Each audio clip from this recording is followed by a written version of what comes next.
Are you new to Mobile Legends? Or are you someone who wants to improve their game? If you are, so stick around, this is the right channel for you. This is the future.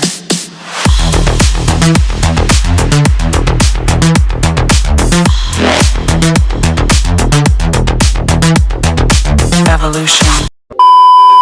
Welcome everyone, this is Kamunggay. And it's time for a weekly deep hero guide starting from the first ever hero in Mobile Legends. As of now, there are currently 103 heroes in this game.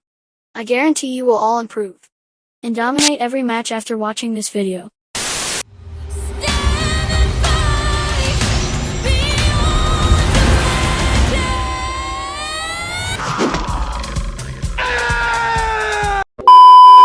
In this series, we are doing an in-depth guide for every hero per week.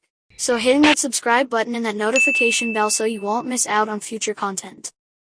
Miya is the first ever hero if you filter it to sort by the time of sale. I bet you also know her from the game's app icon, advertising posters and some promotional videos. So let's begin.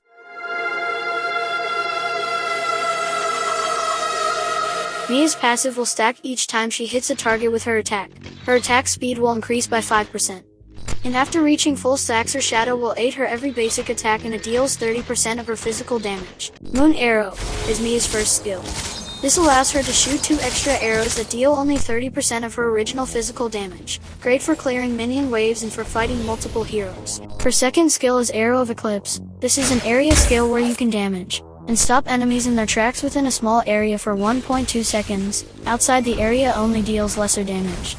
Do take note, this will only immobilize heroes. That means they can still fight back, so you have to be careful when engaging to a fight. The third skill, or the ultimate skill, Hidden Moonlight. Miya will remove all debuffs instantaneously, make herself invisible and increase movement speed by 25%.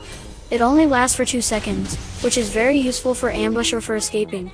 Her ultimate skill has similar effects with Purify, that means she can escape from heroes who have crowd control skill. Now that we know what she can do on the battlefield, let's talk about the best emblems this time. What I personally use with Miya is an Assassin emblem, with all talent points to agility for additional movement speed, invasion for physical penetration effect, and killing spree for its unique effect. It will restore 15% of your HP, and 20% additional movement speed for 5 seconds after slaying enemy hero. If you don't have access to the Assassin emblem yet, you can use the common physical emblem and the talent points of Firmness for additional physical defense, since Miya is a squishy hero. Fatal for critical hit chance. And Open Fire because will gives you 5% more damage after dealing damage using a skill for 3 seconds. And it cools down after 6 seconds. Next is Rolls and Battle Spells. Miya can be a late game monster if she's well farmed. Since Miya is a marksman and has a great particular set of skills, she's best as a jungler or as a gold laner. Being a jungler, it's given that the battle spell should be Retribution for faster farming and for stealing objectives, and as a gold laner, Flicker is the best option because you are prone to ganking. For the in-depth guide for jungling in gold lane, I will make a separate video for that. Again, don't forget to subscribe and hit the notification bell so you won't miss it. Next is Itemization. This is what I normally build for Miya, and again that depends on your playstyle. For movement I go with Warrior Boots. Why? Miya's skills already grant her a lot of attack speed. Swift boots are not really needed. Rapid boots on the other hand are a better alternative. Okay. Next is the Wind Talker. This is good because of its unique passive Typhoon, which bounces up to 3 enemy units which give additional magic damage every 5 or 3 seconds. This passive has a critical chance of 200% to minions. That makes it perfect for clearing minion waves. Next is the Demon Hunter Sword. What's good about this item is that will gives you its unique passive effects. That allows you to deal 9% of the target's HP as additional damage. So the more the HP, the more the damage. And also gives you lifesteal. Next is the Berserker's Fury. Will grant you plus 65 physical damage, plus 25% crit chance, and plus 40% critical damage. Next is Scarlet Phantom.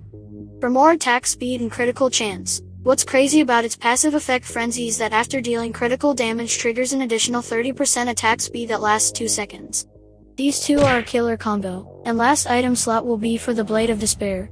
It has a whopping 170 physical damage, the game's highest by the way. And it has a crazy passive that gives you additional 20% of damage when attacking an enemy with less than 50% of HP. If you can't finish the game early, you'll need to change up a little depending on the situation. For example, selling Wind Talkers for Immortality or Wind of Nature. That depends on what you need. Remember, every decision will change the course of the game, so please be careful. Play more classic match and do training mode. Please don't practice in ranked matches. Watch replays and look for mistakes to correct, for you to improve in the next game. And always watch Kamunggay. That's all for today, see you next week.